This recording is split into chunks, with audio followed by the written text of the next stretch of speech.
اشہد ان محمد رسول اللہ۔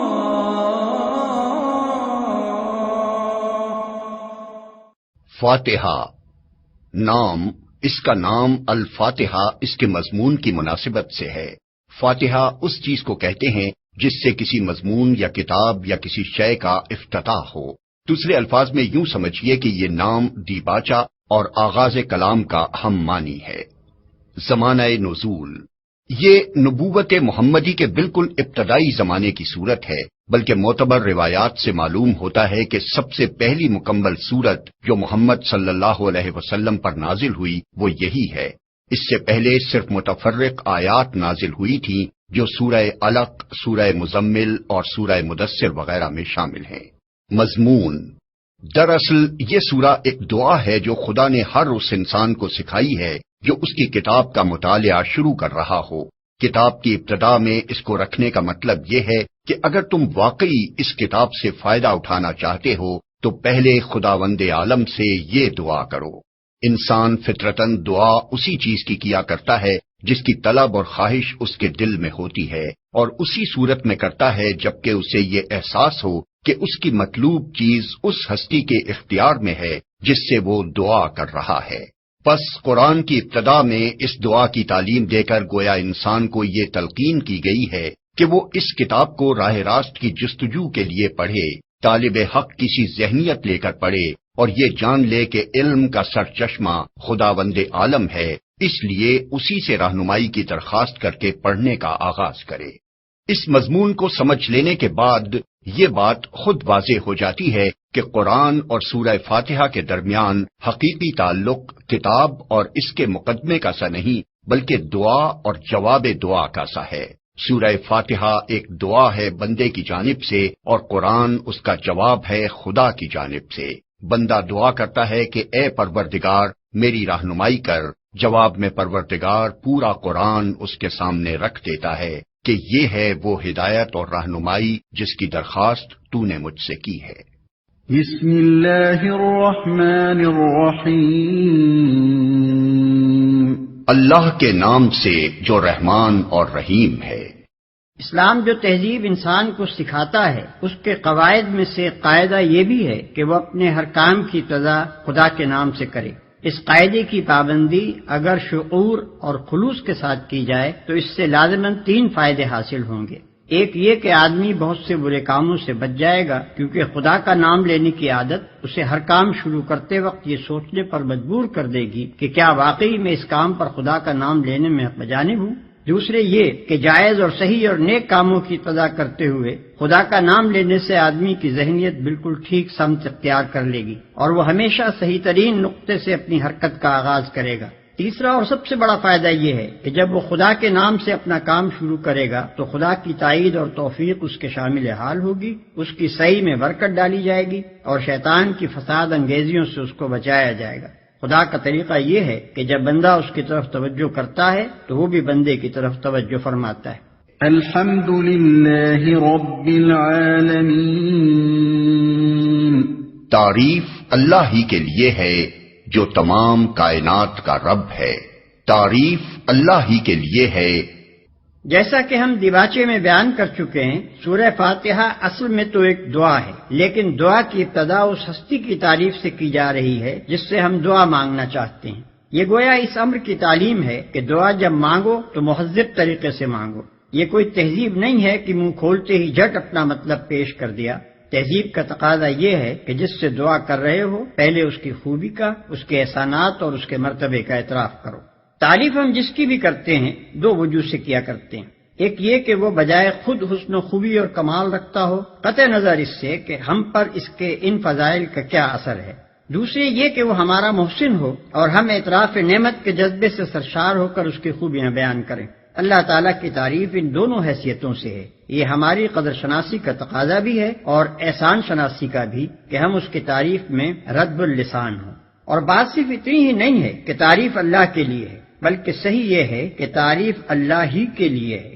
یہ بات کہہ کر ایک بڑی حقیقت پر سے پردہ اٹھایا گیا ہے، اور وہ حقیقت ایسی ہے جس کی پہلی ہی ضرب سے مخلوق پرستی کی جڑ کٹ جاتی ہے۔ دنیا میں جہاں جس چیز اور جس شکل میں بھی کوئی حسن، کوئی خوبی، کوئی کمال ہے، اس کا سرچشمہ اللہ ہی کی ذات ہے۔ کسی انسان، کسی فرشتے، کسی دیوتا، کسی سیارے، غرض کسی مخلوق کا کمال بھی ذاتی نہیں ہے بلکہ اللہ کا عطیہ ہے۔ پس اگر کوئی اس کا مستحق ہے کہ ہم اس کے گرویدہ اور پرستار، احسان مند اور شکر گزار، نیاز مند اور خدمتگار بنے تو وہ خالق کمال ہے، نہ کہ صاحب کمال، جو تمام کائنات کا رب ہے۔ رب کا لفظ عربی زبان میں 3 معنوں میں بولا جاتا ہے۔ 1 مالک اور آقا، 2 مربی پرورش کرنے والا، خبرگیری اور نگہبانی کرنے والا، 3 فرمانروا، حاکم، مدبر اور منتظم۔ اللہ تعالیٰ ان سب معنوں میں کائنات کا رب ہے۔ الرحمن الرحیم، رحمان اور رحیم ہے۔ انسان کا خاصہ ہے کہ جب کوئی چیز اس کی نگاہ میں بہت زیادہ ہوتی ہے تو وہ مبالغے کے صیغوں میں اس کو بیان کرتا ہے، اور اگر ایک مبالغے کا لفظ بول کر وہ محسوس کرتا ہے کہ اس شے کی فراوانی کا حق ادا نہیں ہوا تو پھر وہ اسی معنی کا ایک اور لفظ بولتا ہے تاکہ وہ کمی پوری ہو جائے جو اس کے نزدیک مبالغے میں رہ گئی ہے۔ اللہ کی تعریف میں رحمان کا لفظ استعمال کرنے کے بعد پھر رحیم کا اضافہ کرنے میں بھی یہی نقطہ پوشیدہ ہے۔ رحمان عربی زبان میں بڑے مبالغے کا صیغہ ہے، لیکن خدا کی رحمت اور مہربانی اپنی مخلوق پر اتنی زیادہ ہے، اس قدر وسیع ہے، ایسی بے حد و حساب ہے کہ اس کے بیان میں بڑے سے بڑا مبالغے کا لفظ بول کر بھی جی نہیں بھرتا۔ اس لیے اس کی فراوانی کا حق ادا کرنے کے لیے پھر رحیم کا لفظ مزید استعمال کیا گیا۔ اس کی مثال ایسی ہے جیسے ہم کسی شخص کی فریادی کے بیان میں سخی کا لفظ بول کر جب تشنگی محسوس کرتے ہیں تو اس پر داتا کا اضافہ کرتے ہیں۔ رنگ کی تعریف میں جب گورے کو کافی نہیں پاتے تو اس پر چٹے کا لفظ اور بڑھا دیتے ہیں۔ درازی قد کے ذکر میں جب لمبا کہنے سے تسلی نہیں ہوتی تو اس کے بعد تڑنگا بھی کہتے ہیں۔ مالک یوم الدین،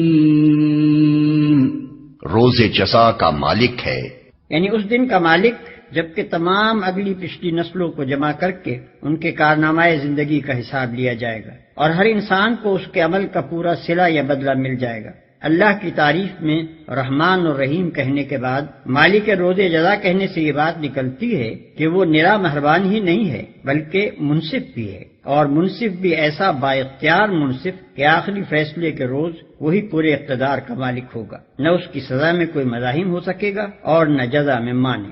لہذا ہم اس کی ربوبیت اور رحمت کی بنا پر اس سے محبت ہی نہیں کرتے بلکہ اس کے انصاف کی بنا پر اس سے ڈرتے بھی ہیں، اور یہ احساس بھی رکھتے ہیں کہ ہمارے انجام کی بھلائی اور برائی بالکلیہ اسی کے اختیار میں ہے۔ ایاک نعبد و ایاک نستعین، ہم تیری ہی عبادت کرتے ہیں اور تجھی سے مدد مانگتے ہیں، ہم تیری ہی عبادت کرتے ہیں۔ عبادت کا لفظ بھی عربی زبان میں 3 معنوں میں استعمال ہوتا ہے۔ 1 پوجا اور پرستش، 2 طاعت اور فرما برداری، 3 بندگی اور غلامی۔ اس مقام پر تینوں معنی بیک وقت مراد ہیں، یعنی ہم تیرے پرستار بھی ہیں، مطیع فرمان بھی اور بندہ و غلام بھی۔ اور بات صرف اتنی ہی نہیں ہے کہ ہم تیرے ساتھ یہ تعلق رکھتے ہیں، بلکہ واقعی حقیقت یہ ہے کہ ہمارا یہ تعلق صرف تیرے ہی ساتھ ہے۔ ان تینوں معنوں میں سے کسی معنی میں بھی کوئی دوسرا ہمارا معبود نہیں ہے۔ تجھی سے مدد مانگتے ہیں، یعنی تیرے ساتھ ہمارا تعلق محض عبادت ہی کا نہیں ہے بلکہ استعانت کا تعلق بھی ہم تیرے ہی ساتھ رکھتے ہیں۔ ہمیں معلوم ہے کہ ساری کائنات کا رب تو ہی ہے اور ساری طاقتیں تیرے ہی ہاتھ میں ہیں اور ساری نعمتوں کا تو ہی اکیلا مالک ہے، اس لیے ہم اپنی حاجتوں کی طلب میں تیری طرف ہی رجوع کرتے ہیں، تیرے ہی آگے ہمارا ہاتھ پھیلتا ہے اور تیری مدد ہی پر ہمارا اعتماد ہے۔ اسی بنا پر ہم اپنی یہ درخواست لے کر تیری خدمت میں حاضر ہو رہے ہیں۔ اہدنا الصراط المستقیم، ہمیں سیدھا راستہ دکھا، یعنی زندگی کے ہر شعبے میں خیال اور عمل اور برتاؤ کا وہ طریقہ ہمیں بتا جو بالکل صحیح ہو، جس میں غلط بینی اور غلط کاری اور بد انجامی کا خطرہ نہ ہو، جس پر چل کر ہم سچی فلاح و سعادت حاصل کر سکیں۔ یہ ہے وہ درخواست جو قرآن کا مطالعہ شروع کرتے ہوئے بندہ اپنے خدا کے حضور پیش کرتا ہے۔ اس کی گزارش یہ ہے کہ آپ ہماری رہنمائی فرمائیں اور ہمیں بتائیں کہ قیاسی فلسفوں کی اس بھول بھلیاں میں حقیقت نفس الامری کیا ہے، اخلاق کے ان مختلف نظریات میں صحیح نظام اخلاق کون سا ہے، زندگی کی ان بے شمار پگڈنڈیوں کے درمیان فکر و عمل کی سیدھی اور صاف شاہراہ کون سی ہے۔ صراط الذين أنعمت عليهم غير المغضوب عليهم ولا الضالين.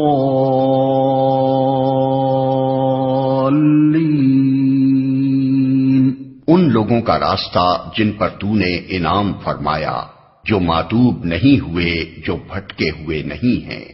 ان لوگوں کا راستہ جن پر تو نے انعام فرمایا. یہ اس سیدھے راستے کی تعریف ہے جس کا علم ہم اللہ تعالیٰ سے مانگ رہے ہیں، یعنی وہ راستہ جس پر ہمیشہ سے تیرے منظور نظر لوگ چلتے رہے ہیں، وہ بے خطا راستہ کہ قدیم ترین زمانے سے آج تک جو شخص اور جو گروہ بھی اس راہ پر چلا وہ تیرے انعامات کا مستحق ہوا اور تیری نعمتوں سے مالا مال ہو کر رہا. جو ماتوب نہیں ہوئے، جو بھٹکے ہوئے نہیں ہیں. یعنی انعام پانے والوں سے ہماری مراد وہ لوگ نہیں ہیں جو بظاہر عارضی طور پر تیری دنیاوی نعمتوں سے سرفراز تو ہوتے ہیں، مگر دراصل وہ تیرے غضب کے مستحق ہوا کرتے ہیں اور اپنی فلاح و سعادت کی راہ گم کیے ہوئے ہوتے ہیں. اس سلبی تشریح سے یہ بات خود کھل جاتی ہے کہ انعام سے ہماری مراد حقیقی اور پائیدار انعامات ہیں جو راست روی اور خدا کی خوشنودی کے نتیجے میں ملا کرتے ہیں، نہ کہ وہ عارضی اور نمائشی انعامات جو پہلے بھی فرعونوں اور نمرودوں اور قارونوں کو ملتے رہے ہیں اور آج بھی ہماری آنکھوں کے سامنے بڑے بڑے ظالموں اور بدکاروں اور گمراہوں کو ملے ہوئے ہیں.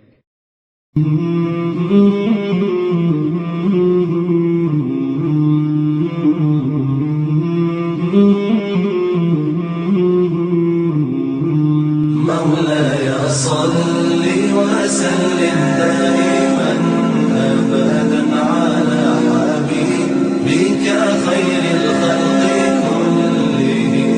مولاي صل وسلم دائما